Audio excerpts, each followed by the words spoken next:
आप सबको विजयादशमी की हार्दिक शुभकामनाएं।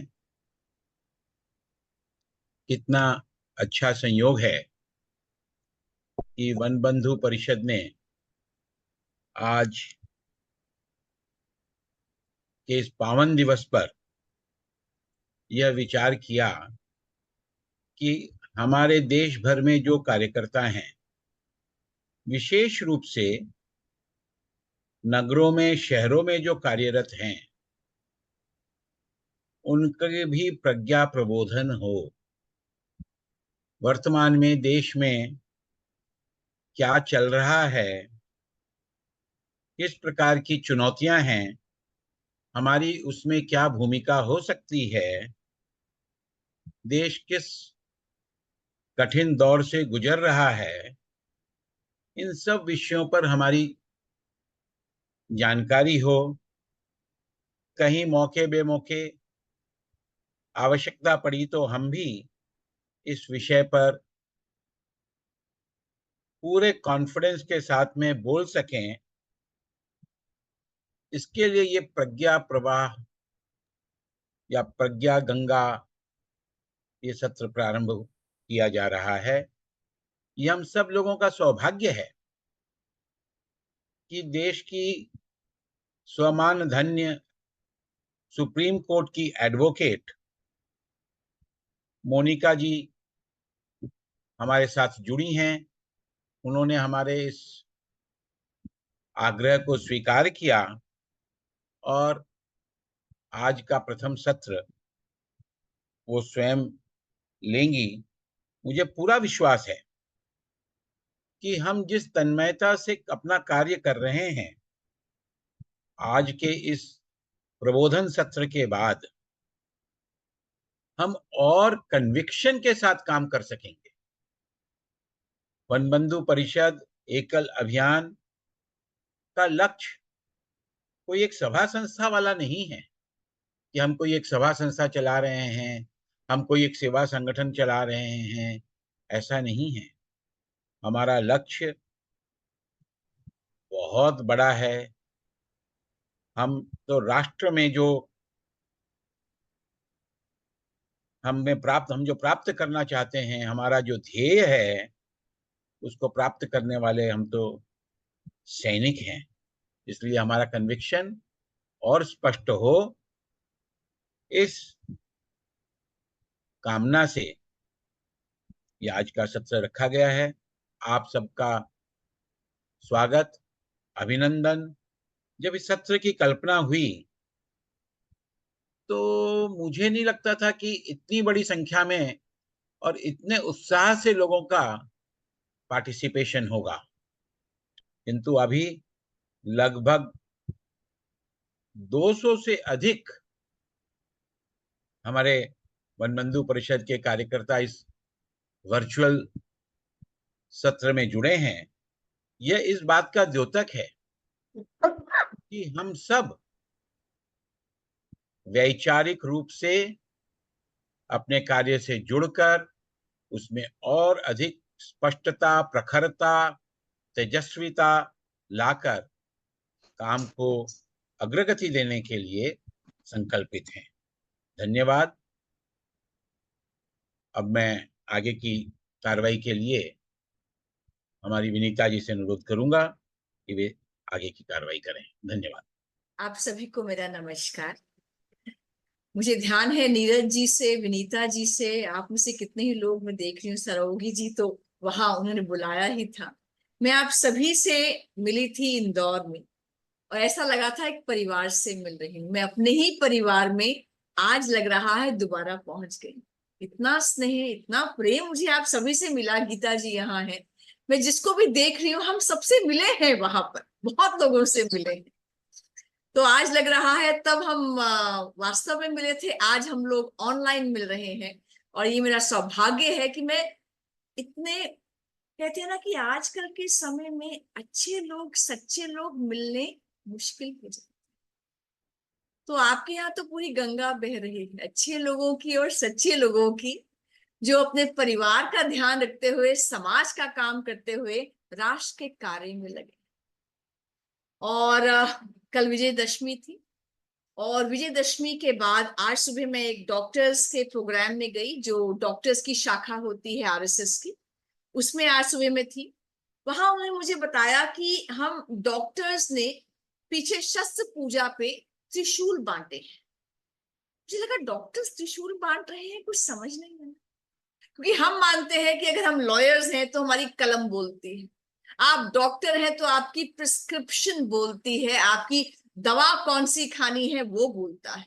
अगर डॉक्टर्स को हाथ में त्रिशूल लेने की आवश्यकता पड़ी है तो कहीं ना कहीं हम सबके ध्यान में आता है कि हम ईश्वर से पूजा कर रहे हैं कि हे ईश्वर, हमने बहुत भक्ति कर ली, हमें अब शक्ति की भी उतनी ही आवश्यकता है कि हे ईश्वर, विजय पूजा के बदले में जय का सामान मुझे दे दो, विजय पूजा के बदले में जय का सामान मुझे दे दो, वरदान न दो चाहे लेकिन राघव के बाण मुझे।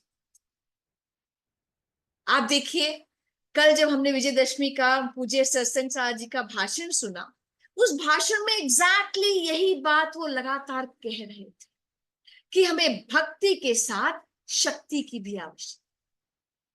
उन्होंने कहा कि हम अपने निजी जीवन में हम भक्त हैं, हम राष्ट्र के भक्त हैं, हम राम के भक्त हैं, लेकिन अपनी भक्ति के साथ साथ हम अपने निजी जीवन में परिवार को बचाएं, इसकी बजाय समाज का दूसरी काम स्टाइल करें को बैठे हो, और ये तो मतलब राष्ट्र के ज्यादा लिए काम करें। वो है ना, क्या वही दिख और रहा है ना, साथ ही हम ऐसी लोग, ऊंचाई में बढ़ा देंगे। ये आवाज जो बीच में आ रही है आप उसको म्यूट कर दीजिए। हाँ, कर तो दिए। सचिन शाह जी ने दो बातें बड़ी इंपॉर्टेंट की। पहले कहा कि आपका निजी जीवन कैसा होना चाहिए, वो भक्तिपूर्ण होना चाहिए, वो सच्चरित्र वाला होना चाहिए, वो देश समाज के काम आना चाहिए।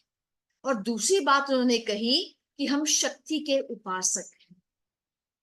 जब सारी सज्जन शक्ति मिलती है तो सज्जन शक्ति एकत्रित जब होती है, देवों की शक्ति एकत्रित होती है तो महिषासुर का नाश होता है।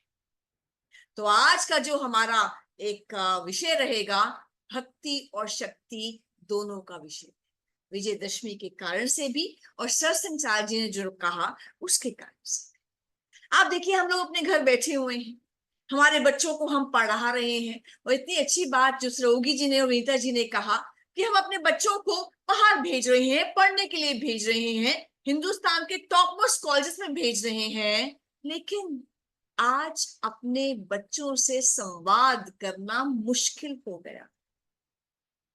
वो बच्चे हमारे हैं, वो तन से मन से बच्चे हमारे हैं, पर जैसे ही वो कॉलेज में पहुंचते हैं, इनको हो क्या जाता है, ये किस प्रकार की बातें करते हैं, ऐसा लगता है कि हमसे छिटक कर अलग हो रहे हैं, ये कौन सी धारा बह रही है।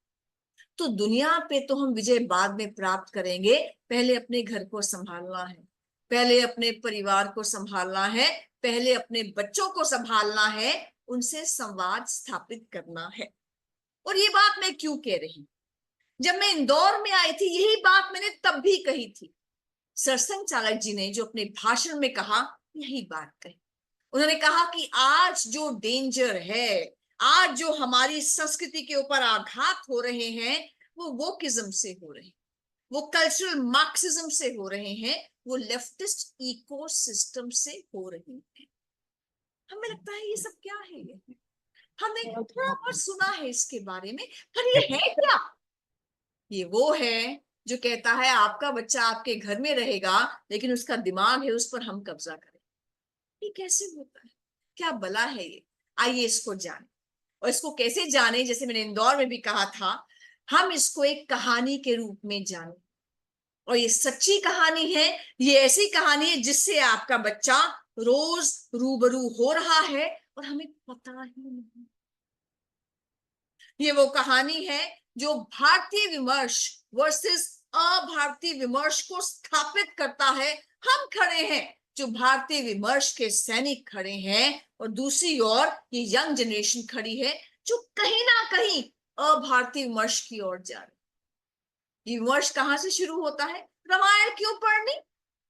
रामायण में तो राम जी ने सीता मैया को कहा था कि तुम अग्नि परीक्षा दो, रामायण क्यों पढ़नी? ये यहां से शुरू होता है जब बच्चा कॉलेज में जाता है। इस प्रकार से हमारे धर्म ग्रंथों के प्रति, हमारे परिवारों के प्रति, हमारी संस्कृति के प्रति क्वेश्चन मार्क्स लगा दिए जाते हैं। हमारी श्रद्धाओं को समाप्त किया जा रहा है। हम आंख बंद करके नहीं बैठ सकते। और यही विजयदशमी के भाषण में सत्संग चालक जी ने कहा है, एक है भारतीय विमर्श, एक है अभारतीय विमर्श। आइए दोनों को जानते हैं। और कुछ मेरी बहनें इंदौर में थी, लगभग यही टॉपिक हमने तब भी लिया था। बहुत सी बहनें मैं देख रही हूँ, पर ये टॉपिक ऐसा है जो सबके घरों में पहुंचना चाहिए, इसलिए बहुत से बिंदु कॉमन मिले। तो शुरू करते हैं। आप लोग जब सुबह घर में उठते हैं, मैं कहानी शुरू करती हूँ। एक बच्ची है, आप मानिए आपकी पोती है। वो जब घर में पैदा होती है, घर में जब वो पैदा होती है तो घर में जब वो सुबह उठती है तो क्या संस्कार उसको मिलते हैं। हम सुनीता की कहानी से शुरू करते हैं। एक सुनीता है जो बच्ची है, जो घर में पैदा हुई है। घर में पैदा हुई, रोज सुबह वो देखती है, अरे दादी दादी तो रोज मंदिर में बोल रही है, धर्म की जय हो, अधर्म का नाश हो, प्राणियों में सद्भावना हो, विश्व का कल्याण हो। वो ये मांगती हुई बड़ी होती है। वो देखती है अपनी माँ को, उसकी माँ गाय के लिए चपाती निकाल रही है और उसकी माँ चींटियों को आटा दे रही है, उनको आटा परोस रही है। वो देखती है कि मुझ में और जानवरों में, मुझ में और गाय में, मुझ में और चींटी में सबका भरण पोषण करती है हमारी दादी, हमारी माँ, हमारा परिवार। हम सबके भरण पोषण की कल्पना। वो धीरे धीरे बड़ी होती है और जब वो स्कूल में जाती है और स्कूल में उसको पढ़ाया जाता है, जैसा मैंने पहले भी कहा था, क से कबूतर, ख से खरगोश, ग से गधा। उसने ग से गाय सीखी है। और माँ ने उसको ये नहीं कहा, जब घर से माँ बाहर गई, माँ ने ये नहीं कहा कि बेटा C for cow, cow is an animal. नहीं, माँ और दादी ने कहा बेटा ये गाय है, गाय हमारी माता है, इनको प्रणाम कीजिए। इसने वही सीखा है। और वही स्कूल में जब उसको ग से गधा सिखाया जाता है तो ठीक है, कोई बात नहीं, ग से गाय भी होती, ग से गधा भी होता है। फिर वो धीरे धीरे आगे बढ़ती है तो छठी, सातवीं, आठवीं में उसको सिखाया जाता है, ये भगत सिंह, ये लाला लाजपत राय, ये लोकमान्य तिलक, दे वर एक्सट्रीमिस्ट, दे वर मिलिटेंट, दे वर टेररिस्ट। तो दादी से पूछती है घर आके, दादी अच्छा टेररिस्ट भी होता है और बुरा टेररिस्ट भी होता है? एक तो हम सुनते हैं कि टेररिस्ट ने यहाँ बॉम्ब ब्लास्ट कर दिया, पर भगत सिंह भी टेररिस्ट। तुमने मुझे सिखाया है, मेरा रंग दे बसंती चोला, इस चोले को पहन के शिवाजी खेले अपनी जान पे, ये सिखाया है। लेकिन मेरे स्कूल में दादी कुछ और सिखाया। दादी कहती कोई बात नहीं बेटा, जो मैं सिखा रही हूँ वो भी सही है, तो स्कूल में जो कह रहे हैं वो पढ़ता जा, तू एग्जाम में जाता जा, एग्जाम देता रहा, आगे बढ़ता रहे। तब तक चल गया। पर जब 10वीं, 11वीं, 12वीं में उसको सिखाया जाने लगा, आर्य, आर्य तो बाहर से आए हैं, आर्य तो मिडिल ईस्ट से आए हैं, आर्य बाहर से आए हैं, मुगल बाहर से आए हैं, अंग्रेज बाहर से आए हैं, ये देश किसी एक का नहीं है। यहाँ लोग आकर बसते रहे, कारवां बनता गया। उसको लगा दादी ये देश हमारा नहीं है, हम बाहर से आए हैं। दादी ने, माँ ने कहा अपनी शक्ल देख, तुम लगते हो कि मिडिल ईस्ट में, ईरान या इराक से आए हो, नहीं, तुम यही के बाशिंदे हो। पर दादी मुझे अपने एग्जाम में लिखना पड़ता है, आर्य बाहर से आए हैं, नहीं लिखूंगा तो नंबर नहीं आएंगे। दादी कहती कोई बात, तुम्हें लिखना है तो तू लिख ले। पर असल यही है कि हम लोग हमेशा से, सदियों से यहीं पर बसते आ रहे हैं। ये तो एक आर्य क्षेत्र था, आर्य देश था। धीरे धीरे वो दिल्ली यूनिवर्सिटी में कॉलेज में आती है। कॉलेज में जब आती है ये बच्ची सुनीता, कॉलेज में आती है तो कॉलेज में वो बीए लेती है। बीए पास कोर्स में एंशिएंट इंडियन कल्चर लेती है। दादी कहती है अपने कल्चर के बारे में मालूम होना चाहिए। एंशिएंट इंडियन कल्चर लेती है, उसमें 300 रामायणास, एक ही रामानुजन का आर्टिकल पढ़ाया जाता है, 300 रामायणास। अब दादी को लगता है कि रामायण पढ़ाएंगे एंशिएंट इंडियन कल्चर में। वहां जो पढ़ाया जा रहा है वो था, रावण की छींक से सीता पैदा हुई, रावण सीता का बाप था, 8वें महीने में सीता ने गर्भ धारण किया और सीता मैया को छींक आया, रावण को 8वें महीने में रावण ने गर्भ धारण किया और 8वें महीने में रावण को छींक आई और सीता मैया पैदा हुई। वो घर आई, उसे कहा दादी ये क्या है? दादी कहती है तो मुझे भी समझ नहीं। हनुमान एक कामुक व्यक्ति थे, उसने सुना है ये तो ब्रह्मचारी थे, ये तो बजरंगी थे, ये इनके बारे में ऐसी बातें। दादी कहती मेरी समझ से परे है, तू कॉलेज जाना बंद कर। सुनीता ने कहा कॉलेज तो जाऊंगी दादी, और तूने जो भक्ति और शक्ति मुझे सिखाई है मैं उसी का इस्तेमाल करूंगी। उसने सुनीता ने अपनी सहेली को फोन किया जो लॉयर थी कि अपराजिता ये क्या सिखाया जा रहा है मुझे, मेरे ही धर्म ग्रंथों के बारे में उल्टा सीधा पढ़ाया जा रहा है, मैं क्या करूं? उसने कहा क्या पढ़ाया जा? सुनीता ने कहा मुझे कॉलेज में रामायण के बारे में ऐसे पढ़ाया जा रहा है, मैं आगे जो पोस्ट ग्रेजुएशन की बुक्स हैं उसमें वेंडी डॉनिगर की किताब पढ़ाई जा रही है जिसमें अनशंत लिखा हुआ है मेरे महापुरुषों के बारे में, भारत की सनातन सिविलाइजेशन के बारे में, मैं क्या करूं? अपराजिता ने कहा भारत में पैदा हुई है, भारत रूल ऑफ लॉ से चलता है, कॉन्स्टिट्यूशन पढ़ा नहीं है, सबको समान अधिकार है, सबको समानता का अधिकार है, हर कोई कोर्ट में जा सकता है, केस फाइल कर। उसने केस फाइल किया कि दिस इज हेट स्पीच, कि जो पढ़ाया जा रहा है ये हेट स्पीच है, ये हटनी चाहिए। दिल्ली यूनिवर्सिटी को बुलाया गया कोर्ट के अंदर। दिल्ली यूनिवर्सिटी ने कहा हम ये कोर्स मटेरियल विड्रॉ करेंगे, ठीक नहीं है। वेंडी डॉनिगर की किताब जिसमें लिखा था कि विवेकानंद जी और महात्मा गांधी से पूछा गया आप खाने में क्या खाएंगे, उन्होंने कहा हमें गौ मांस परोसा जाए। ऐसी बातें। वहां पेंगुइन पब्लिशर्स को बुलाया गया, पेंगुइन पब्लिशर्स ने कहा हम इस किताब को विड्रॉ करेंगे, ये गलत है, नहीं पढ़ाया जाना चाहिए। सुनीता और अपराजिता की दोनों केसेस में जीत हुई और ये कोर्स मटेरियल जो हेट स्पीच था ये टेक्स्ट बुक से हटा दिया। बहुत खुश हुई, सुनीता भी खुश हुई, अपराजिता भी खुश हुई कि आगे वाली जनरेशन्स को ऐसी बातें नहीं बताई जाएंगी, उनका ब्रेन वॉश नहीं किया जाएगा। लेकिन यहाँ तो हम खुश होते हैं कि ये हेट स्पीच हटती है। वहां क्या होता है, वहां अमेरिका से न्यूज रिपोर्टर्स, इंग्लैंड से न्यूज रिपोर्टर्स, जर्मनी से, फ्रांस से, बीबीसी, लाइन लग गई, टाइम्स नाउ, लाइन लग गई सुनीता के घर पे और अपराजिता के ऑफिस में। लाइन क्या लग गई, हम आपका इंटरव्यू करना चाहते हैं, आप जो ये केस जीते हैं। अपराजिता ने बताया ये केस था, हम जीत गए। और नेक्स्ट डे हेडलाइंस थी टेलीविजन में और साथ में न्यूज़पेपर्स में कि इंटॉलरेंस हो रही है इंडिया में, फ्रीडम ऑफ एक्सप्रेशन खत्म हो रहा है, अभिव्यक्ति की स्वतंत्रता खत्म हो रही है।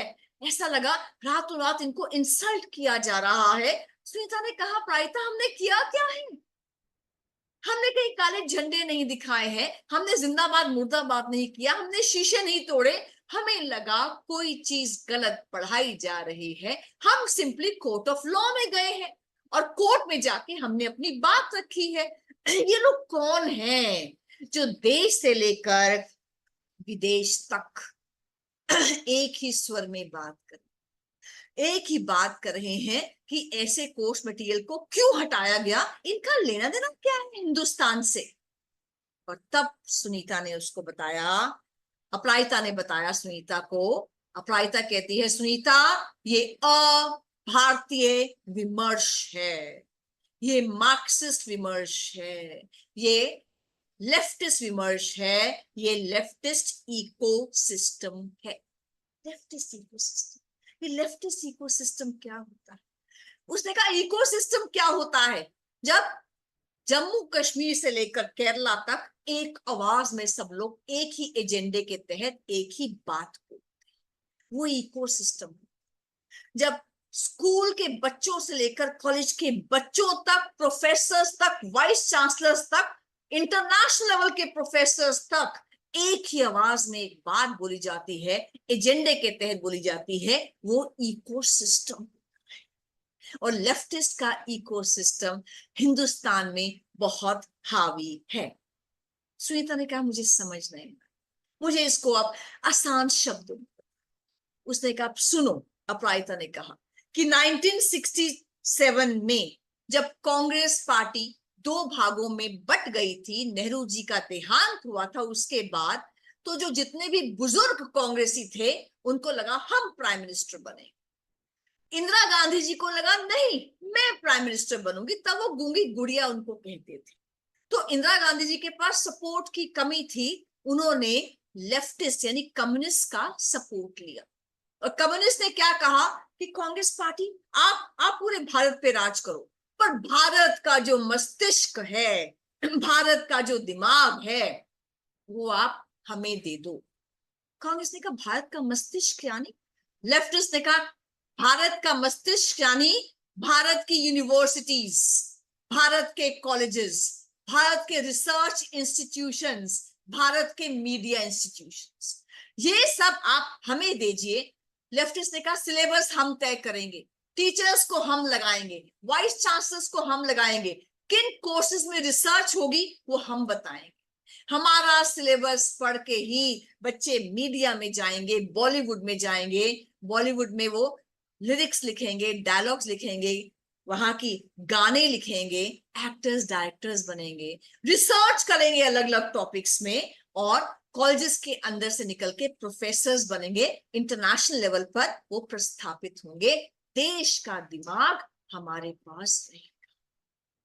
1967 से ऐसा ही कांग्रेस पार्टी सत्ता में थी, ठीक है आप सत्ता में रहिए, लोगों ने आपको डेमोक्रेटिकली इलेक्ट किया है, लेकिन देश का दिमाग आ गया किनके पास? कम्युनिस्ट के पास, लेफ्टिस्ट के पास दिमाग आ गया, यानी अभारतीय सोच वालों के पास दिमाग आ गया, जो सनातन सिविलाइजेशन में विश्वास नहीं करते। उसके बाद से क्या हुआ? आपके और हमारे बच्चे जो भी कॉलेजेस के अंदर गए, उनको क्या सिलेबस पढ़ाया गया? यही सिलेबस पढ़ाया गया। किन्होंने पढ़ाया गया? जिनकी सनातन में कोई आस्था नहीं थी, उन्होंने ही पढ़ाया गया। ऐसे ही सिलेबस को पढ़ के ऐसे ही बच्चे जो आगे बढ़ते रहे, उनको इंटरनेशनली ये लोग स्थापित करते रहे। शोले बहुत लोगों ने देखी है मूवी, शोले किस किसने देखी है? शोले मूवी किस किसने 10 बार से ज्यादा देखी है? शोले किसने 100 बार से ज्यादा देखी है? शोले शोले मूवी हम कितने खुशी से देखते हैं, वीरू, बसंती, हम सब देखते हैं। हमें एक रहीम काका भी याद होंगे। रहीम काका थे जो 5 वक्त के नमाजी थे, वो सीढ़ियां चढ़ के ऊपर जाया करते थे, बहुत ही भले थे, सबका भला करते थे, खुद सत चरित्र थे। वहीं एक मक्कार और धूर्त पंडित भी था, वो गरीब था, मक्कार था, धूर्त था, चालबाज था। सटली हमारे दिमागों में क्या डाला गया? 5 वक्त का नमाजी तो रहीम काका है, ये धूर्त पंडित, ये धूर्त है, ये मक्कार। कितनी मूवीज हमने आगे देखी जिसमें जो भी अपने बच्चे को पैदा होते ही अनवेड मदर्स या बाकी लोग छोड़ देते हैं, उनको फादर्स ले जाते हैं। अमर अकबर एंथनी किस किसने देखी? फादर्स ले जाते हैं, फादर्स के पास ऑर्फनेज होता है, वो अपने बच्चों की तरह उन बच्चों का परवरिश करते हैं। ये किसी ने नहीं बताया कि वो बच्चे भी कन्वर्ट हो जाते हैं उसके। मुझे लगा अभी कोविड के बाद कि कुछ अच्छी सी मूवी देखनी चाहिए, मुझे लगा केदारनाथ देखते हैं। केदारनाथ हम में से किसने देखी है? किस किस की है? सुशांत सिंह राजपूत की है, और किसकी है? सारा अली खान की है। मुझे लगा केदारनाथ के बारे में होगा, वो केदारनाथ के बारे में नहीं था। वहां दिखाया गया केदारनाथ के पंडित तो सब प्रॉपर्टी डीलर्स हैं, वो तो धूर्त है, मक्कार है, उनको प्रॉपर्टी से ही मतलब है, धर्म तो है ही नहीं उनके आसपास। और क्या दिखाया गया? ये जो एक सुशांत सिंह राजपूत है, ये जो एक मुस्लिम कुली है, यही भगवान शिव की आराधना करता है, कितना भला है, सबकी मदद करता है। आप देखिए कैसे वो चुपचाप से इतने बड़े बड़े एक्टर्स, जोधा अकबर, अकबर का ध्यान आता है तो क्या ध्यान आता है? ऋतिक रोशन का। अरे कितना स्मार्ट लगता है, कितनी बढ़िया डायलॉग डिलीवरी है, कैसे डांस करता है।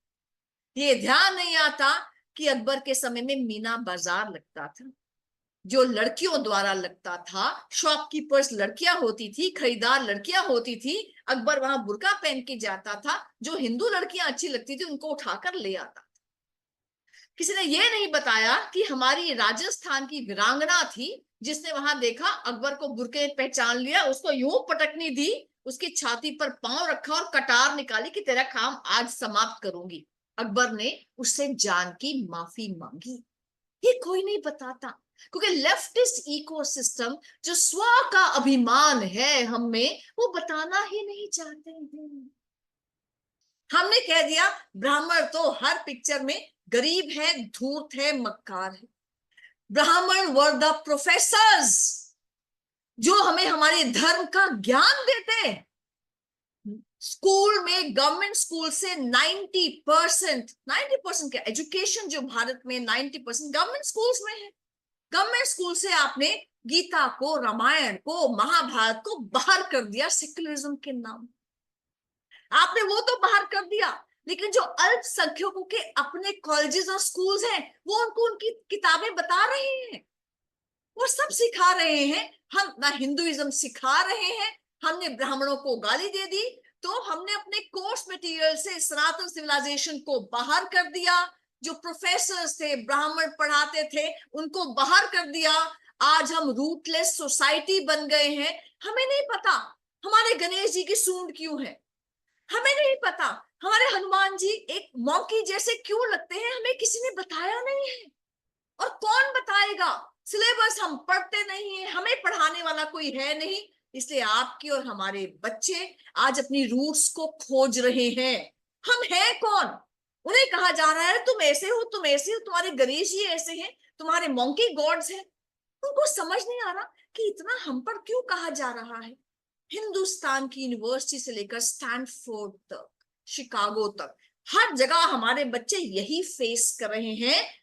All the questions are thrown to them. They have no answers.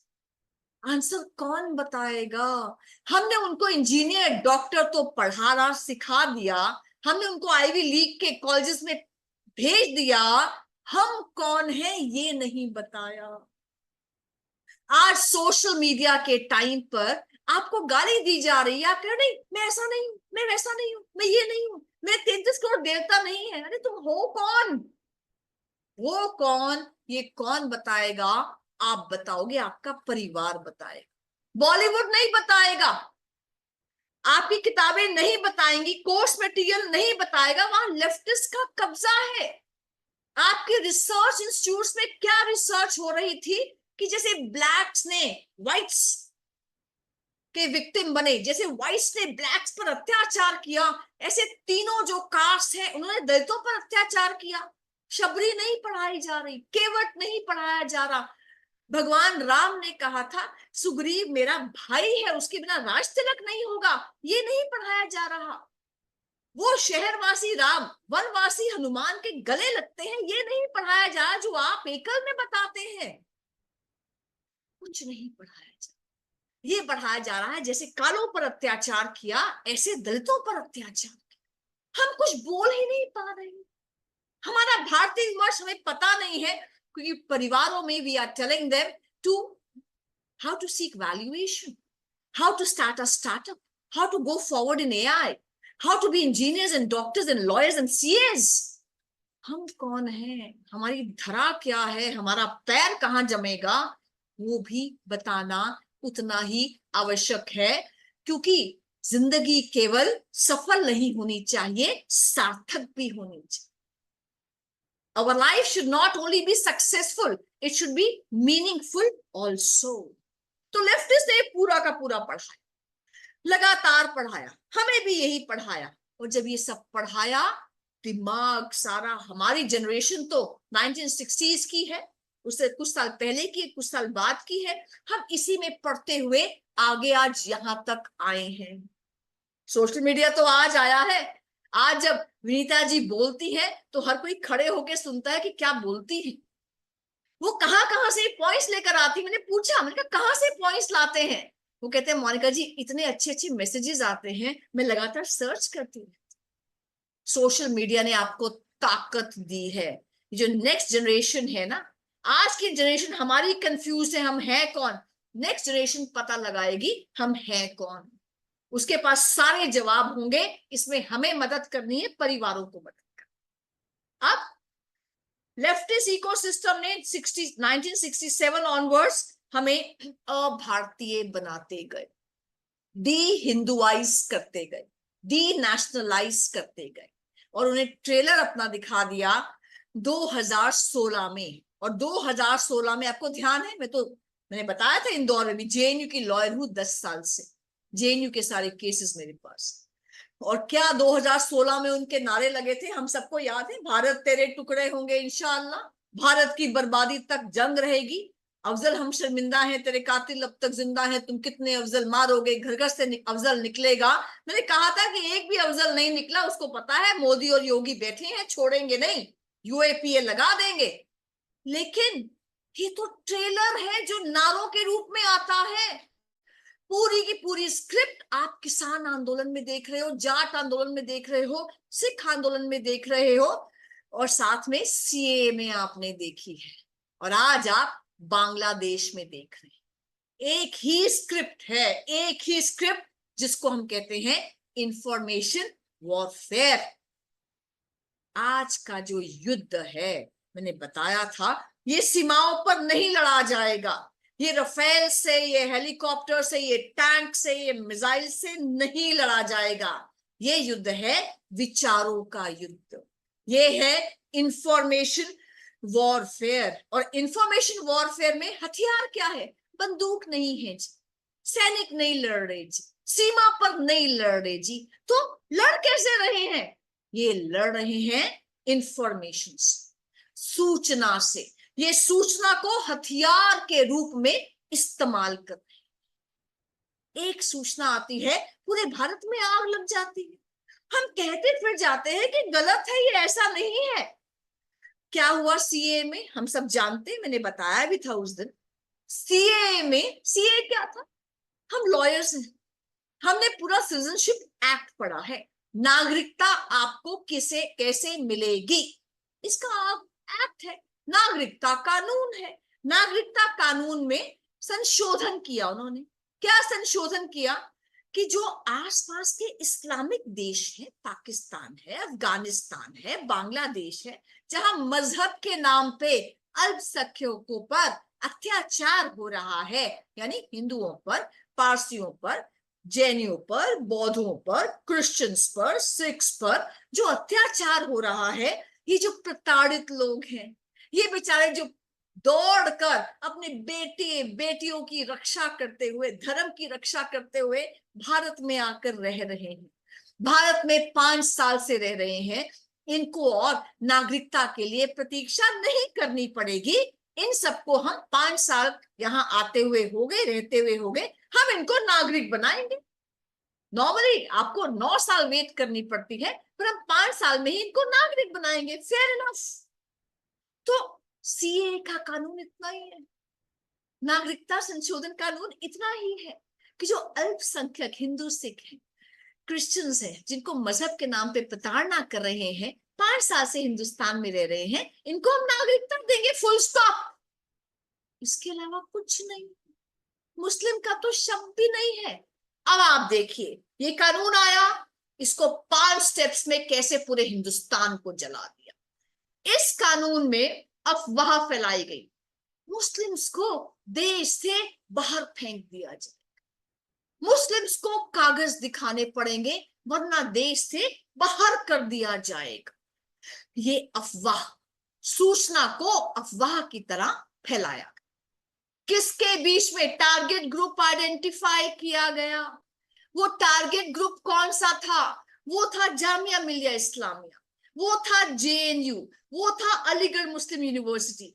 वो ऐसे इलाके थे जहां मुस्लिम लोग अधिक रहते हैं, वो ऐसे इलाके थे जो मस्जिदों के पास इलाके थे, उनको आइडेंटिफाई किया गया। तीसरा, वहां पर मजमा जमाया गया। मजमा क्या जमाया गया? धरना स्थल बनाया गया, लोगों को एक कॉज दिया गया, to live and die for it.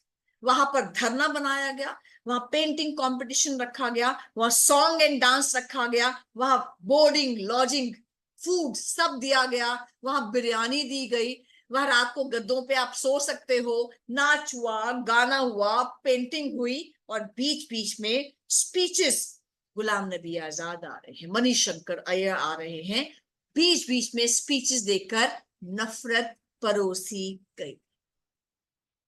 पहला, एक सूचना, एक अफवाह को उन्होंने हथियार बनाया। आप देखेंगे ये पांचों चीजों से पूरी दुनिया त्रस्त है आज की डेट में। This is information warfare. पहला, सूचना को अफवाह बनाया।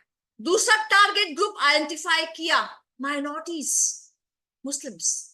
तीसरा, वहां धरना स्थल वहां थिएटर का आयोजन किया, एक इवेंट, मैं कहूंगी इवेंट का आयोजन किया। उस इवेंट में नफरत परोसी गई। उस इवेंट में आपके और हमारे घरों के बच्चे गए हैं, उसको ऐसा सेक्युलर और लिबरल और प्रोग्रेसिव रूप दिया गया। उसके बाद चौथा, इतनी नफरत परोसी गई, राइट मोमेंट का वेट किया गया। जब डोनाल्ड ट्रंप अमेरिका के राष्ट्रपति दिल्ली में आए थे, 3 दिन की यात्रा में थे, उन्हीं में से 2 दिन चूज किए गए और 5वां सड़कों पर आ गए धरने स्थल से, सड़कों पर चक्का जाम कर दिया और दंगे हो गए। ये पांचों चीजें आप, अभी मैं सीए की बात कर रही हूं, मैं किसान आंदोलन से बांग्लादेश तक आऊं, एग्जैक्टली ये 5 चीजें। इसको मैं सिंप्लीफाई करके, आप देखिए तैयारी पहले से थी। वहां पर घरों के ऊपर स्टोन्स, पत्थर पड़े थे, पेट्रोल बम्स पड़े थे, मॉब आया, तलवारें थी, लाठियां थी, हमारे घरों में कुछ भी नहीं। वो कहते हम तो आराम से रह रहे थे, घरों में रह रहे थे, टीवी देख रहे थे, नेटफ्लिक्स देख रहे थे, सडनली भीड़ कहां से आ गई और कैसा हो गया। ये इंफॉर्मेशन वॉरफेयर कैसे होता है, आप टाइप करके निकालिएगा, इसकी पूरी स्क्रिप्ट है जो 40 साल पहले कम्युनिस्ट रेवोल्यूशन में लिखी गई है। अगर आप टाइप करेंगे अपने अपने इंटरनेट पर, आप लिख सकते हैं, बाद में देख सकते हैं। ये है माओइस्ट अर्बन पर्सपेक्टिव, ये है strategy and perspective of Indian Maoist revolution. पूरा डॉक्यूमेंट मौजूद है। वो डॉक्यूमेंट यही 5 बातें कहता। वो क्या कहता है, हमने जंगलों में बहुत रेवोल्यूशंस ले आए, जंगलों में हमने नक्सलवाद बहुत कर दिया, शहरों की ओर जाओ। शहरों में कहां जाओ, यूनिवर्सिटीज में जाओ जहां आपके और हमारे बच्चे पढ़ते हैं, यूनिवर्सिटीज में जाओ, पिछड़ों में जाओ, अल्पसंख्यकों में जाओ, ट्रेड यूनियन में जाओ, मुस्लिम्स में, क्रिश्चियंस में, माइनॉरिटीज में जाओ, महिलाओं में जाओ, जहां पर लोग झुकी झोपड़ी में रहते हैं वहां पर जाओ, उनके बीच में फ्रंट्स एस्टैब्लिश करो। वहां पे आप लॉयर्स फ्रंट एस्टैब्लिश करो, वहां ह्यूमन राइट्स की बात करो, वहां विमेन्स फ्रंट्स एस्टैब्लिश करो, डेमोक्रेसी के नाम पे फ्रंट्स एस्टैब्लिश करो, एनजीओज एस्टैब्लिश करो। वहां पे उनके आप कुछ जेन्युइन इश्यूज को लीजिए और धीरे धीरे धीरे उनको anti India, anti Hindu, anti Modi करते जाइए, विष भरना शुरू कीजिए। और इस तरह से एक एक फॉल्ट लाइन को पकड़िए, मेन स्ट्रीम से अलग कर दीजिए। विमेन को पकड़िए, कैलकाटा का केस लो, डॉक्टर वाला केस, उसमें विमेन को पकड़ो, बाकी लोगों से अलग कर दो। निर्भया में महिलाओं को पकड़ो, सब आदमियों पे ब्लैक ब्रश पेंट कर दो। घरों के अंदर महिला को पकड़ो, उसको पति के अगेंस्ट कि फैमिलीज क्या है, अरे पैट्रियार्कल मेल शॉविनिस्ट यूनिट्स है। आप देखो, एक को दूसरे से लड़वाने का काम हो रहा है, 40 साल से हो रहा है, आज विजिबली दिख रहा है। आप नेक्स्ट आता है किसान आंदोलन। अफवाह क्या फैलाई गई, अरे एमएसपी को समाप्त कर देंगे, मिनिमम सपोर्ट प्राइस को समाप्त कर देंगे। मिनिमम सपोर्ट प्राइस को कोई हाथ भी नहीं लगाना, जो फार्मर को मिल रहा है वो मिलना है। ये तो फार्मर्स के भले के लिए था। मैं कह रही हूँ कानून अच्छा है, कानून बुरा है, सड़कों पर तो तय नहीं करोगे ना। आप पार्लियामेंट में बात कर लो, आप केसेस फाइल कर दो, उसको स्टॉप करा दो, चलेगा, डेमोक्रेसी है हमारी। लेकिन किसान आंदोलन में अफवाह फैला दी गई, मिनिमम सपोर्ट प्राइस को समाप्त कर देंगे। टारगेट ग्रुप आइडेंटिफाई किया गया, किसान, सिख, जाट। एरियाज आइडेंटिफाई किए गए, पंजाब, यूपी, हरियाणा, राजस्थान। धरने की साइट्स बनाई गई। धरने की साइट्स पर फिर वही लोकगीत भी होंगे, लोक नृत्य भी होंगे, वहां खाना पीना रहेगा, वहां लंगर रहेगा, वहां लोग आराम से रह सकते हैं। वहां आपके पांव में दर्द हो गया तो मसाज की चेयर्स भी रहेंगी। बर्गर्स के स्टॉल भी रहेंगे। इवेंट बनाया गया, वहां धीरे धीरे नफरत परोसी, और नफरत परोसने के बाद लाल किले पर जब पूरा का पूरा देश भारत की सेना का पराक्रम देख रहा था, ट्रैक्टर्स लेकर लाल किले पर चढ़ाई कर दी गई, तिरंगे को वहां से हटा। आपके सामने हो रहा, सब कुछ आपके सामने। ऐसा ही रेसलर्स का, जो कुश्ती करते हैं, कुश्ती के एथलीट्स का आंदोलन, रेसलर्स आंदोलन हुआ। कोई आपको ये नहीं बताएगा कि रेसलर आंदोलन में दो प्रॉब्लम थी।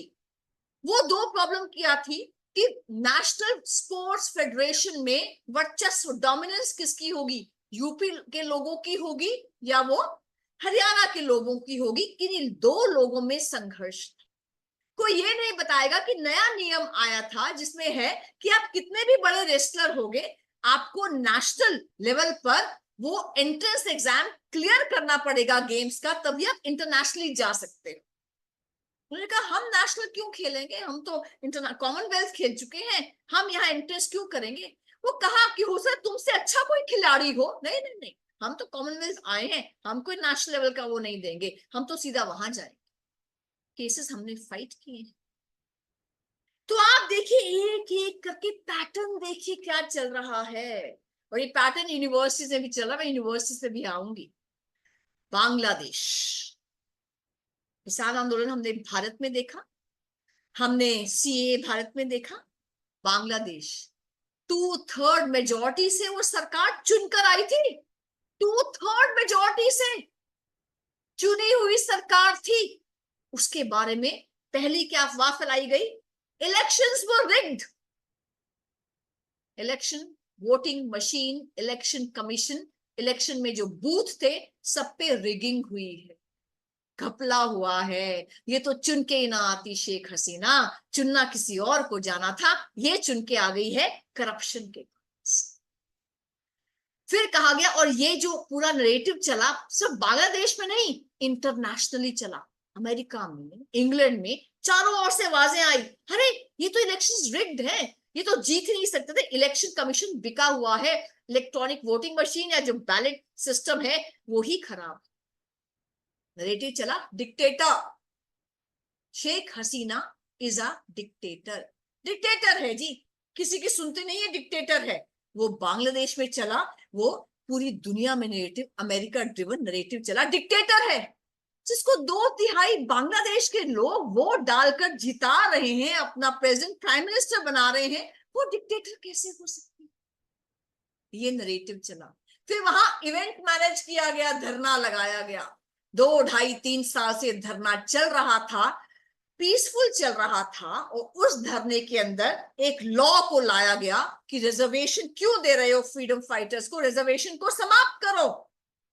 वो धीरे धीरे धीरे उसके अंदर जमात इस्लामी के लोग आ गए, बांग्लादेश नेशनलिस्ट पार्टी के लोग आ गए, उग्र हो गया।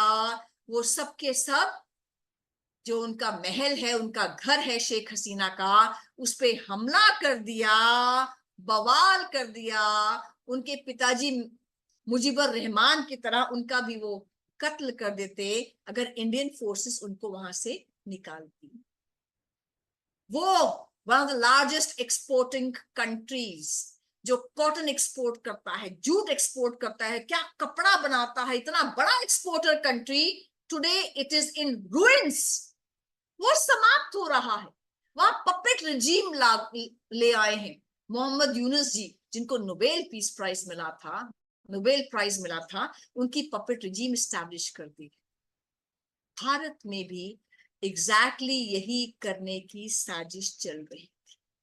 भारत बड़ा देश, और मोदी जी शेख हसीना नहीं। भारत बड़ा देश, लेकिन इस बार जैसे एक एक जाति को पकड़कर उनको बाकियों के विरोध में किया गया, जाति को जाति के अगेंस्ट में खड़ा कर दिया गया। हम कह सकते हैं people did not cast their vote, many people voted their cast.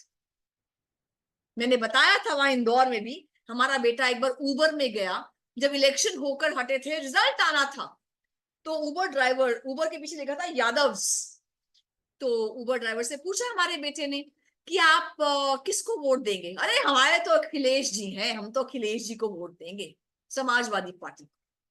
फिर अपने आप ही उबर ड्राइवर बोला, अरे जीतना तो बाबा जी को चाहिए, जीतना तो योगी जी को चाहिए। तो उसने कहा क्यों योगी जी को जीतना चाहिए? कहते सारे जितने भी दबंगाई थे उन सबको जेलों में डाल दिया, लॉ एंड ऑर्डर यानी वहां नियम कानून को दुरुस्त किया।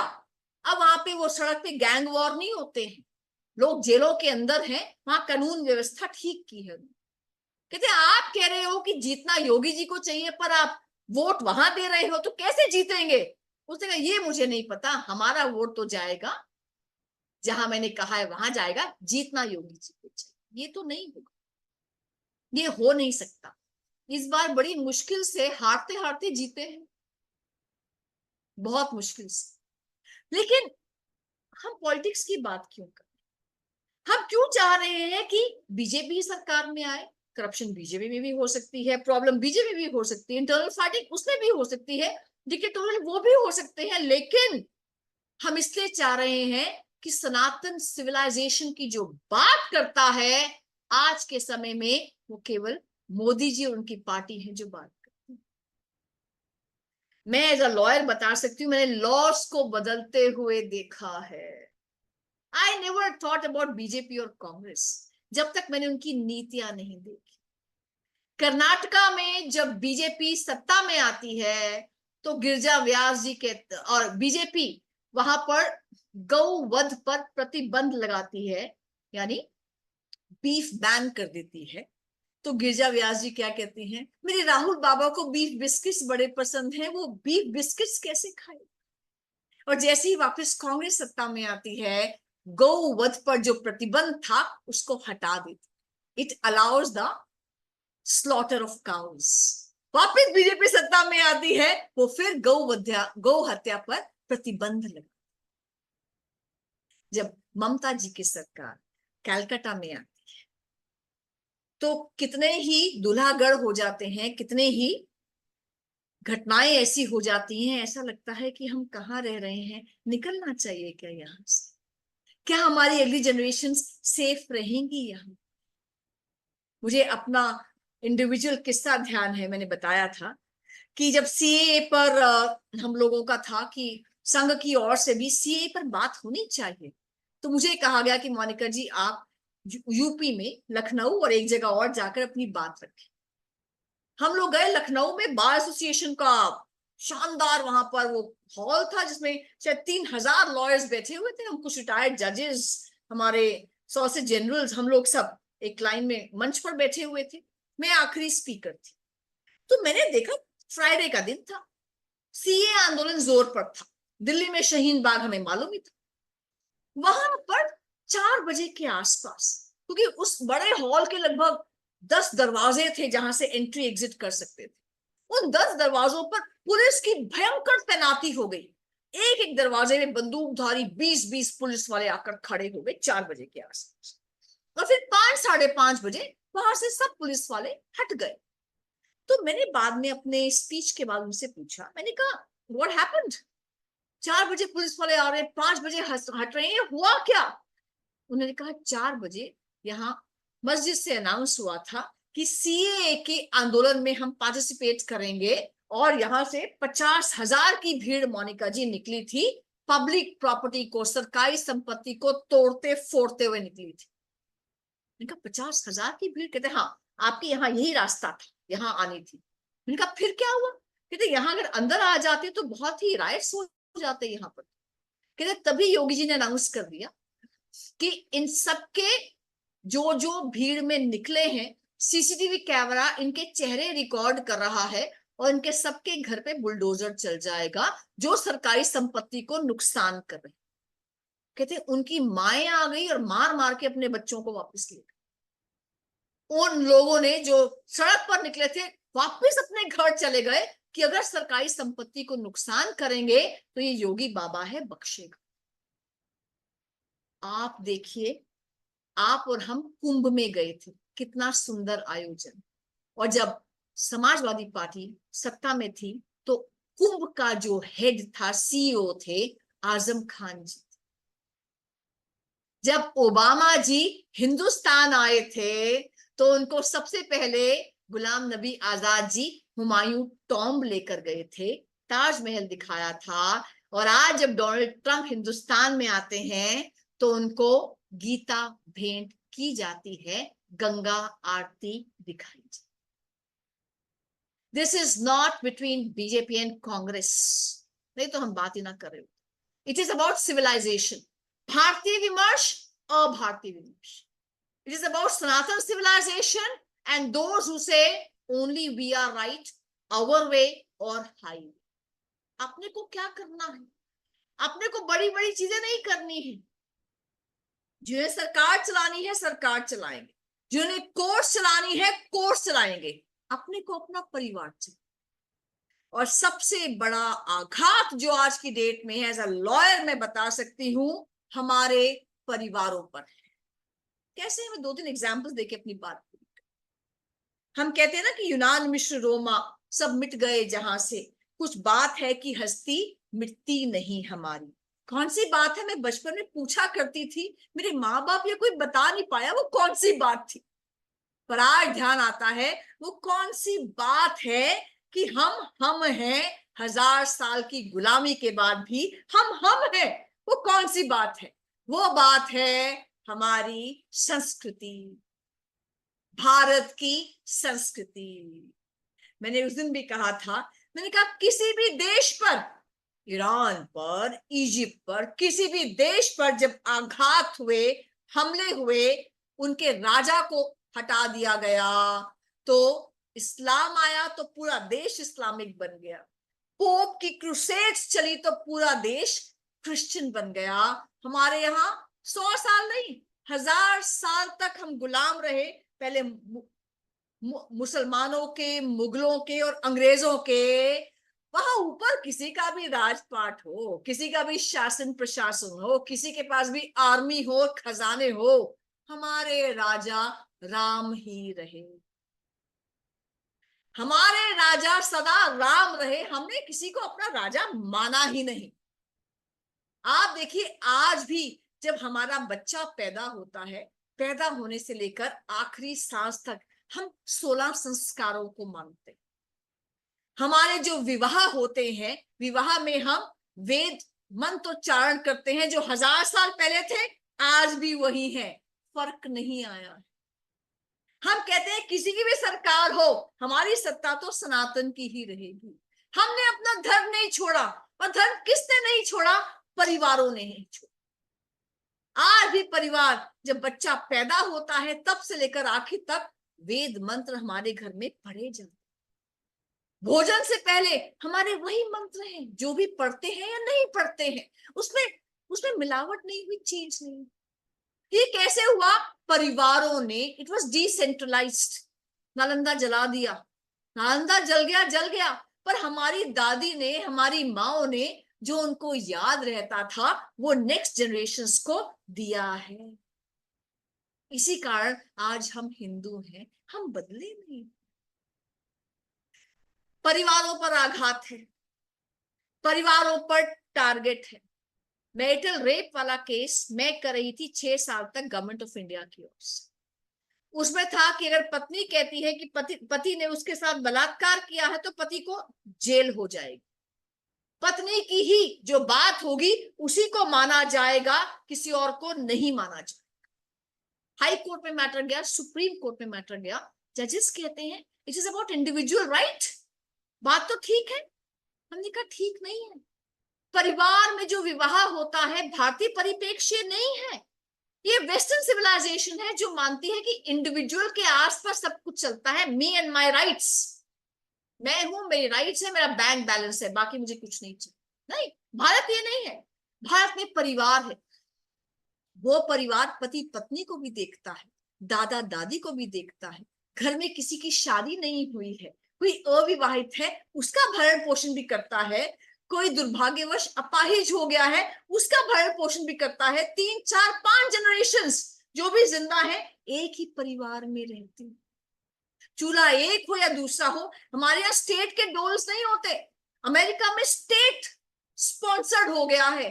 कोई माँ बाप पर आश्रित नहीं है। माँ बाप कहते हैं 18 साल के हो गए ना तो एवरीथिंग इज कमर्शियल। हमारे यहाँ परिवार जो है वो सबकी केयर करता है, इसलिए डेवलपमेंट का यूनिट परिवार है। वहां मैरिटल रेप वाली बात तो हो ही नहीं सकती। आज बात करते हैं सेम सेक्स मैरिज की बात करते हैं। दो लड़के दो लड़कियां साथ रह सकती हैं, वो विवाह नहीं होता। कॉन्सेप्ट ही नहीं है विवाह का बाहर। आप देखिए क्रिश्चियंस में या इस्लाम में विवाह इज अ कॉन्ट्रैक्ट। आप उसमें एंटर कर सकते हैं, उससे बाहर आ सकते हैं, उसकी कंसिडरेशन होती है, पैसा होता है। भारत में विवाह संस्कार है। माता पिता जब लड़ते हैं, पति कहता है ना, भगवान क्यों लड़ रही है, तेरा और मेरा 7 जन्मों का साथ है। पत्नी और माँ क्या कहती है, भगवान करे तेरे साथ मेरा 7वां जन्म हो, दोबारा आना ही ना। हमारे यहाँ पर परिवार में एंट्री थी, शादी में एग्जिट नहीं था। डाइवोर्स का हिंदी वर्ड बता दो क्या है? डाइवोर्स है, तलाक है, कोई और हिंदी वर्ड है नहीं। हमारे तलाक था ही नहीं। 7 जन्मों का साथ था। वो इसलिए था कि हमारे जो वेद मंत्र शादी में कहे जाते हैं विवाह में, आज संस्कृत में इसलिए अपने को समझ नहीं आता, कहते पंडित जी जल्दी करो डीजे भी चलना है अभी। वो वेद मंत्र मैं हैरान हूं, आप पढ़िएगा उन।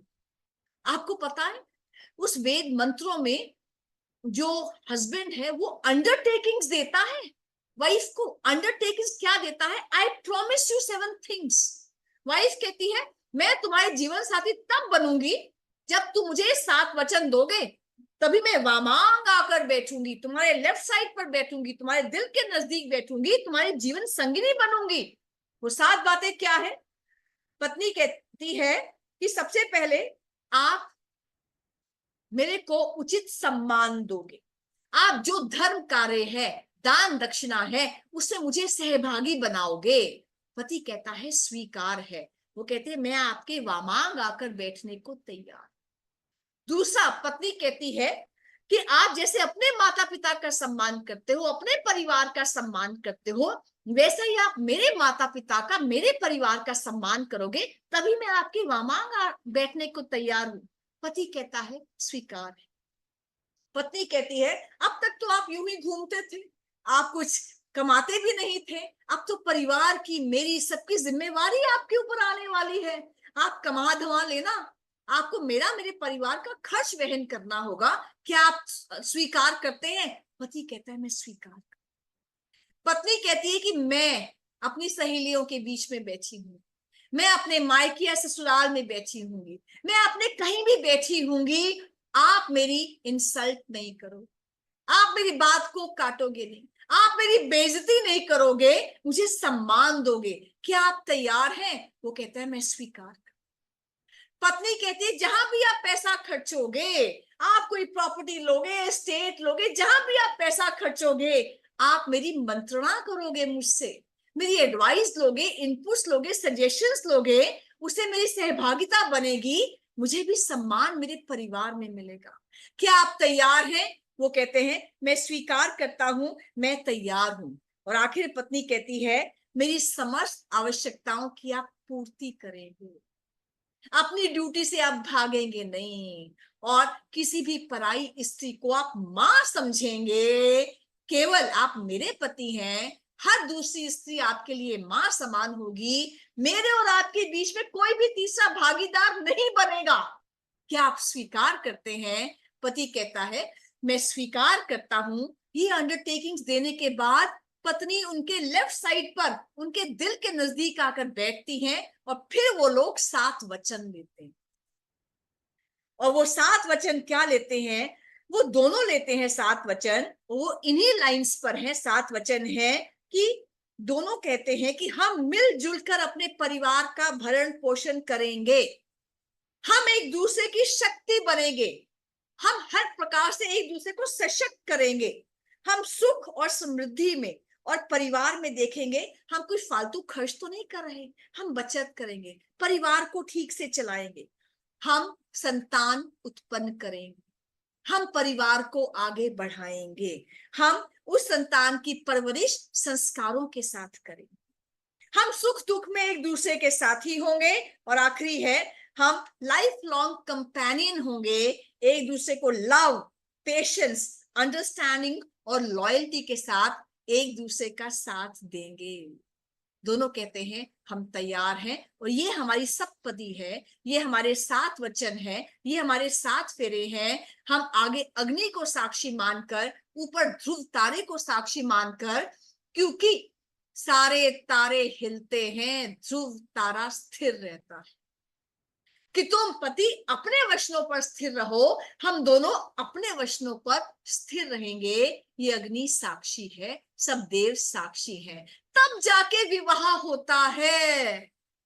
ये 2 परिवारों का विवाह होता है, ये 2 इंडिविजुअल्स का विवाह नहीं होता। कौन बताएगा? कोर्ट मैरिज कर लो, जो पैसा बचता है उसकी एफडी करा लो, उसके बाद अपना अपना पैसा लेकर अपने अपने रास्ते निकल जाएंगे। ये कौन बताएगा कि सनातन संस्कृति में individual is not the unit of development, it is the family. सुख दुख में हर लिहाज से परिवार साथ है, उसी पर आघात। इसलिए आखिर में ये कहकर मैं आप सबसे बात करूंगी कि सनातन संस्कृति क्या है। हम पढ़ना शुरू, विकिपीडिया पे नहीं मिलेगा, विकिपीडिया खराब बोलेगी। सनातन संस्कृति पे अच्छे वीडियोस हैं, अच्छे पॉडकास्ट। अभी हमने नवदुर्गा, हमने नवरात्रि रखे, उसका उपवास रखा। नवदुर्गा क्या है हम पढ़ें, 16 संस्कार क्या है हम पढ़ें, विवाह संस्कार क्या है हम पढ़ें। हम चरितमानस को, रामायण को ऐसे पढ़ें जैसे हम स्टोरी पढ़ रहे हो, आर्ट ऑफ लिविंग पढ़ रहे हो। पढ़ के तो देखो। मुझे ध्यान है, मुझे एक मेरे साथी ने कहा था, मोनिका जी पंडित जी ने मेरा हाथ देख लिया। मैंने कहा फिर क्या हुआ? कहते पंडित जी ने हाथ देखा, कहा 2025 दिसंबर तक बहुत ही बुरा समय है तेरा, कुछ साथ नहीं रहेगा, जहां हाथ डालोगे वहां पे नुकसान होगा, ये होगा वो होगा। मैं तो डिप्रेशन में आ गई हूं, तब से डिप्रेशन की गोलियां खा रही हूं। मैंने कहा आपको पता है राम जी ने भी एक बार पंडित को हाथ दिखाया। राम जी ने कहा पंडित जी मेरा हाथ भी देख लो। पंडित जी ने राम जी का हाथ देखा। राम जी कहते हैं बताइए क्या होगा? कहते अरे राम जी आपके हाथ में तो सब बढ़िया ही बढ़िया है, आप कल राज सिंहासन पर विराजमान होंगे, आपके पास अकूट धन संपदा आएगी, आप तो बहुत अमीर होने वाले हो, आप राजा बनने वाले हो। राम जी कहते हैं ठीक है। पंडित जी ने कहा अरे रुकिए, ये तो आगे कट रही है रेखा। नहीं, आज के समय में आप कल राजा बनने वाले हैं, पर कल के बाद आपका राजपाट आपसे छीन लिया जाएगा, आपको वहां से जंगल में जाना पड़ेगा। ये जो वस्त्र आभूषण आपने पहने हैं ये भी आप धारण नहीं कर पाएंगे।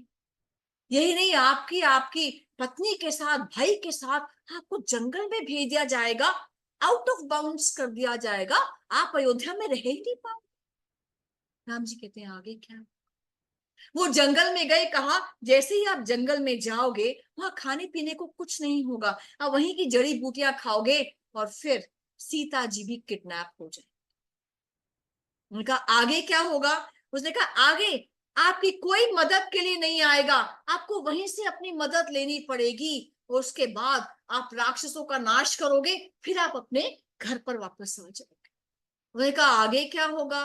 उनका आगे तो सब कुछ अच्छा होगा, आप राजा बन जाएंगे, राजपाट आपके पास होगा, पर आपकी जो धर्म पत्नी है वो आपसे बिछड़ जाएगी, आपके बच्चे आपसे बिछड़ जाए।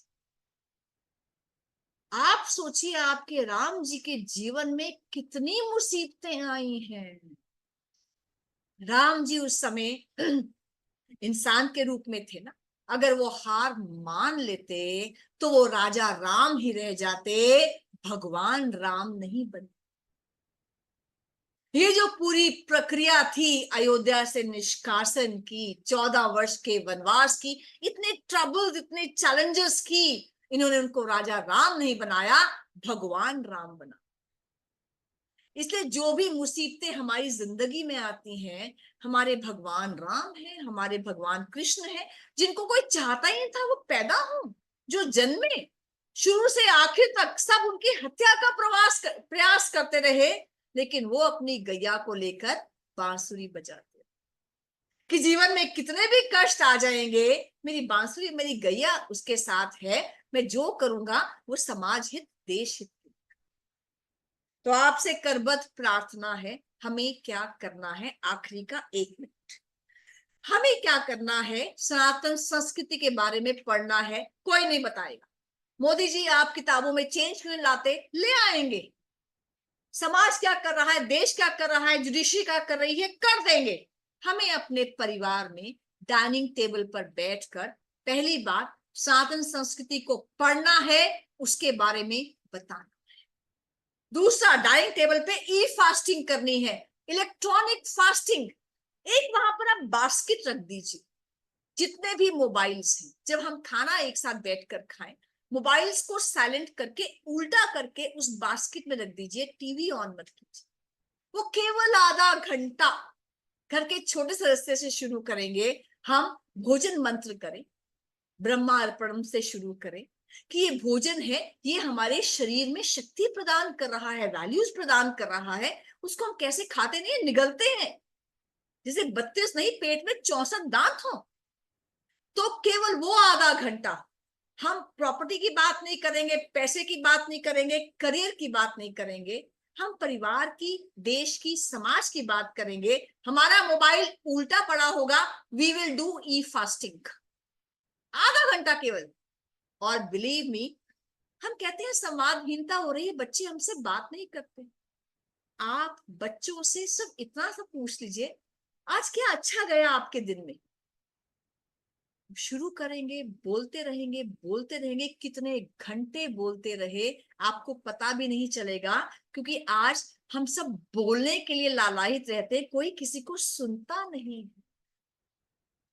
कुछ कंट्रीज में ऐसे लोग पर आवर डॉलर पर काम करते हैं कि वो दादा दादी, नाना नानी को जाकर केवल सुनते हैं। बच्चों को भी हम सुने। भगवान ने हमें 1 मुंह और 2 कान दिए हैं। जब हम बच्चे को सुनेंगे, बच्चा रोज आएगा, पता है क्या हुआ, ये अच्छा हुआ, ये बुरा हुआ। जजमेंटल मत बने, अरे तू तो ऐसा ही है, नहीं, प्यार से सुने, वरना वो चुप हो जाएगा, वो मोबाइल में चला जाएगा। बिलीव में, हमसे ज्यादा इंटरेस्टिंग इंस्टा की रील्स है। तो इसीलिए केवल उनको सुने, बेटा आज क्या अच्छा हुआ, क्या बुरा हुआ, और जेन्युइनली सुने।